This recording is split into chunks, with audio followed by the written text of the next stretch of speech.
You win! Robo Pit 2. The Repittening. It is the sequel to the Sega Saturn / PS1 smash hit Robo Pit.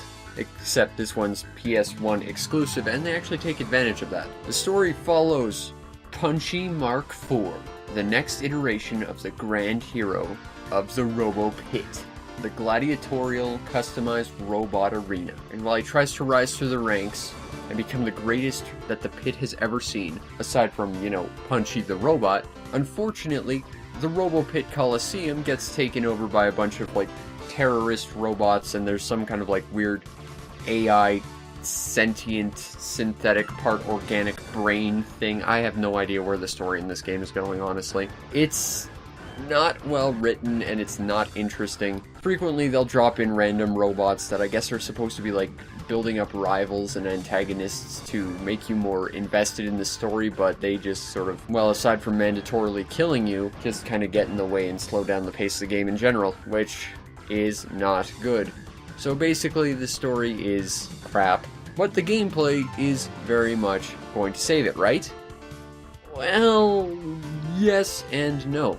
Robo Pit 2 is very much Robo Pit. It is a game where you build your own custom robot, such as Punchy Mark IV here, and you go and fight a bunch of other custom robots, rip off their arms, and then staple them to your robot, thus making an even better robot. And the differences in gameplay are actually fairly slim, for the most part. For one, you're now no longer going through a ranking list that's ever updating. Instead, you are walking around the arena, entering new rooms, and fighting whatever opponent is waiting for you. For another, they added not one, but 2 separate leveling systems.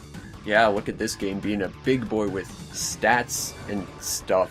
Actually, the leveling in this game feels largely either pointless or to this game's detriment, because you have your robot level where you gain experience by beating other robots and then suddenly your robot levels, but doesn't really feel like you're actually getting stronger or anything. I mean, maybe it means that your hidden defensive stat raises a little or something, but by and large, some fights still feel way overpowered and others like you didn't stand a snowball's chance in hell from the start.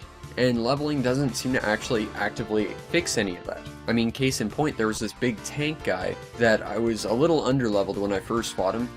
He destroyed me immediately. I then proceeded to fight him after I killed every other robot in the area, to the point where I was over-leveled, and he still handed my ass to me very quickly. So maybe he just had a better build than me or something. But overall, your robot's main level feels completely arbitrary and pointless. So, I don't know, maybe it's some hidden stats it boosts, or maybe it was something that the developers completely forgot and just left it in there for some reason. I don't know, it was weird.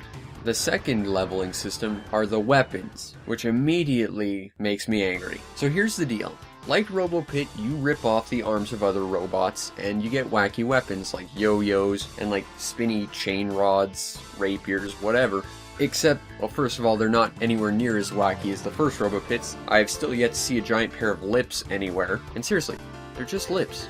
You need them. You don't know you need them, but you absolutely need them. But the thing is, unless you actively level up the rotating rod weapon, you won't be able to use the yo-yo because it's the same weapon type, but the yo-yo has a minimum spinny disc weapon, whatever, leveling system. So until you hit that specific level threshold, it's basically just sitting around in your inventory completely unusable. And the thing is, there's half a dozen different weapon systems in this game. So unless you actively either focus on one specific weapon set, you're never really going to get anywhere, because you're always going to have weapons you can't equip. I mean, if you focus on one weapon tree, well then all the other weapons are out, and eventually you're going to get into a situation where, oh crap, my sword is completely useless against this guy who's using a ranged weapon. And likewise, if you try and level up each of them individually, well, you're not really going to get anywhere because you have to constantly switch, and in turn, nothing is going to get the attention it deserves. So basically, it just wastes time, it wastes effort, and it forces you to use weapons you might not necessarily be good at just to save you from being left at a massive disadvantage later. Speaking of weapons, this game takes advantage of the fact it's on the PlayStation. Namely, that the system has a second set of shoulder buttons, so they've added 2 new weapons. Your little left floaty shoulder option guy and your right floaty shoulder option guy, which are controlled with your shoulder buttons. They are basically ranged attacks that range from arrows, cannons, Vulcans, really cool laser, explosions, even shields, and these are actually really cool, although they do have a separate energy meter that you have to monitor and wait to recharge before you use them again, so you can't just spam cannonballs or anything, and that can put you at a disadvantage if that's really sort of your best weapon, especially if you're fighting an enemy that specializes in ranged attacks and all your weapons are melee. Yeah, not that great. The next thing worth mentioning is the security bots, because there are these robots that take up random spaces in the Colosseum that when you step on them, you have to fight them, which is fine. I mean, it's like any other fight, except when you kill them, you don't get any weapons off them, which sucks because they all have like this really cool laser attack, but also, for whatever reason, these guys seem to be able to actually sucker punch you before the fight even begins. Seriously, I've been hit by these guys while I was being dropped into the arena to fight. That's not exactly fair game. Well, we're talking about not fair. Thanks for dropping me into a fight with a guy with a giant flamey sword that basically one-shot me instantly at the beginning of the game. That was just so fantastic of you. The only other real difference is the fact that while you're going around the arena, once you clear a map square, it remains empty. So basically once you fight one area and clear it, well, you can't go back, which means not only can you not grind, but you can't build up a stockpile of weapons, so if you have your best weapons taken away because you lose, well then you're really in trouble. Unlike the first Robo Pit where it was simply a roster of enemies and you could just re-challenge them over and over to get as many weapons as you need. No, in this one, if you lose weapons, there's only so many you can get in this game because I have not found a way to respawn enemies or anything, and that can be a bit of a problem. Other than that, the game is pretty much identical to the first one. There's still that weird first-person fighting mode which you absolutely need to use.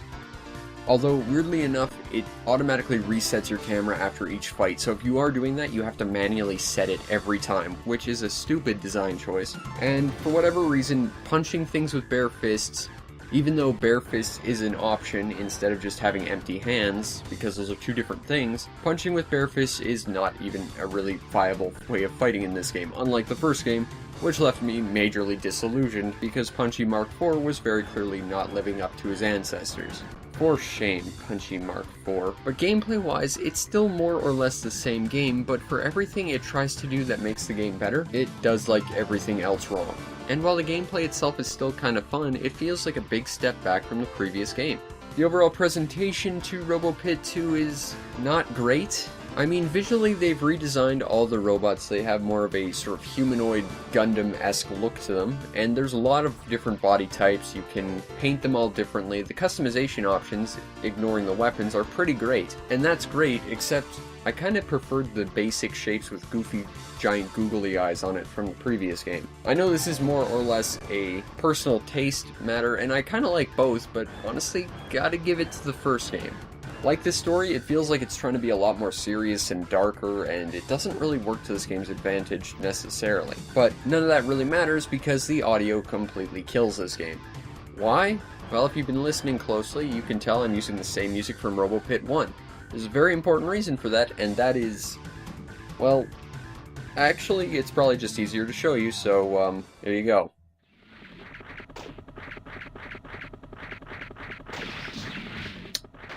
Yep.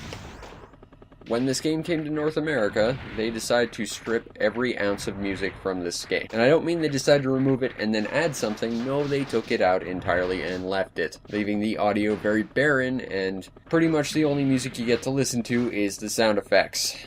And if you're like using the hover legs, you're gonna drive yourself crazy because it sounds like you're playing on top of a really lame lawnmower. Basically, the overall presentation of this game is largely disappointing. If the visuals are still interesting to you, well, there's that, I guess, but the audio just completely murders it, and honestly, I think I prefer the look of the original game. Now, if you want to get a copy of Robo Pit 2, you are not going to pay a remotely fair price for it, because cheapest one I'm seeing right now is about $35, disc only. I mean, I got my copy for like $5 about 5 years ago, and even then, playing this, while it's fun, it still feels a bit overpriced. I'd probably more readily just point you to the original Robo Pit on the Sega Saturn and PlayStation 1, which is, last I checked, pretty dirt cheap, especially if you import it from Japan. And you know, while it loses a little bit in terms of customization, and while it loses a little bit in terms of narrative, it makes up for it in personality and heart. And I think heart wins the day in this case.